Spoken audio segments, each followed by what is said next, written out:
are you gonna bring your crew up with you? Pflugerville crew, come on up! Okay, well, anyone who wants to come up and stand with her? It's different to talk in front of adults than kids, so. So, my name is Rena Clegg, and I am more a Pflugerville parent, but I was a Pflugerville teacher for 17 years, and I worked at a wonderful school called Palmer Lane Elementary. And shout out to any leopards out there. A lot of you have probably heard my story before, but I'm going to tell it again. In 2019, Greg Abbott signed HB 3, a bill he promised would be a historic school funding bill, on the stage at our campus. They chose us because we were a highly rated 6-star Title I school. And just a few years later, in 2023, we were facing closure because of a district budget crisis. We were really lucky that our school board ultimately didn't close our campus that year, but our financial problems didn't end then. Without an investment from the state, our public schools will almost certainly be there again soon. This problem is not unique to Pflugerville ISD. In fact, 63% of districts across our state are facing a budget deficit for next year. And it's not because of wasteful spending, and it certainly isn't because of high teacher salaries. It is due to lack of funds from the state of Texas, which ranks 41st in per student funding. It is because our state leaders are actively working to destroy public schools in the name of school choice. And it is because Greg Abbott is holding money hostage from our public schools until his voucher bill gets passed. For years, Abbott has championed these vouchers that are projected to take at least $1 billion from our public schools, while putting $4 billion of public money into private schools by 2028. These are vouchers that our own Texas Legislative Budget Board says will go to mostly students who are currently enrolled in private schools, and not the poor students who Representative Buckley claims are stuck in failing public schools. And I want to be clear about something. I am not against private education or homeschooling or any other options our parents in Texas have. If you talk to any teacher, not just me, that if we thought that these vouchers would do anything to improve Texas education, we would be for them. We want more than anything to improve this current system, which is one for all students. But we already have the data to prove it won't. Experts sat in front of that committee a few weeks ago and told them flat out, voucher programs do not improve educational outcomes. And yet, this bill still got voted out of committee on Thursday.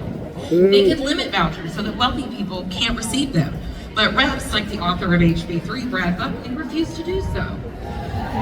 If they want to give wealthy people who want to send their kids to private schools a tax break, why don't they just say so? Abbott has been in charge of this state since 2015. If our schools are failing, why hasn't he tried to fix them?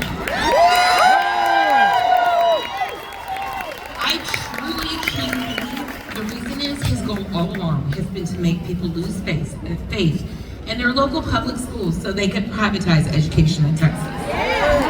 So, they over-tested our students with a flawed and developmentally inappropriate STAR test. They passed requirements for districts that they didn't fund, causing them to struggle financially. They've I'm exhausted, are you guys exhausted yet? And vilified teachers to the point that we are quitting in record numbers. They caused this educational crisis and then told people the only way to fix it was with vouchers and school choice. To be clear, school choice exists in Texas already. I'm not just a teacher. Today I stand here as a mother of a 9-year-old little boy named Jack, and he attends school in Pflugerville ISD. I no longer work there, and we don't live there, but we decided it was the best place for him, so we applied for an out-of-district transfer. It was easy, it was free, and he is currently thriving at River Oaks Elementary in Miss These transfers are available at nearly every district in the state of Texas. We already have choice in our public school system. We do not need vouchers. Education is not a business. Students aren't products. Competition from private schools will not make me or any other teacher work harder, because we already work as hard as we can every single day.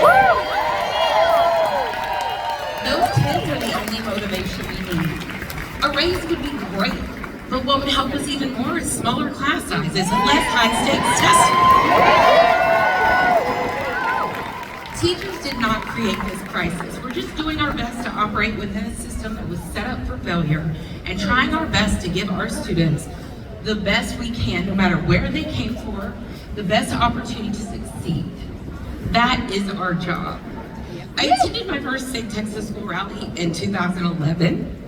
I was a finalist for District Teacher of the Year that year, and I was also facing losing my job because, you guessed it, we had a district budget crisis. I cannot believe that I am still here fighting for this. I started my fight then, and I will continue. I was at that marathon education committee meeting a few weeks ago that lasted 22 hours. In hour 20, I finally got to speak at 4:30 in the morning. I spoke for my 2 minutes, I went home, I took a 2-hour nap, and I went to work and taught that day. I did not get into teaching to become an advocate for public schools. I didn't get into teaching to become involved in politics. I became a teacher so that I could teach. But for some reason, our elected officials seem to be dead set on making that as difficult as possible. But we have a voice, and you can use your voice. I urge you today to call your state reps and tell them we do not need vouchers. What we need is fully funded public education for the 5.5 million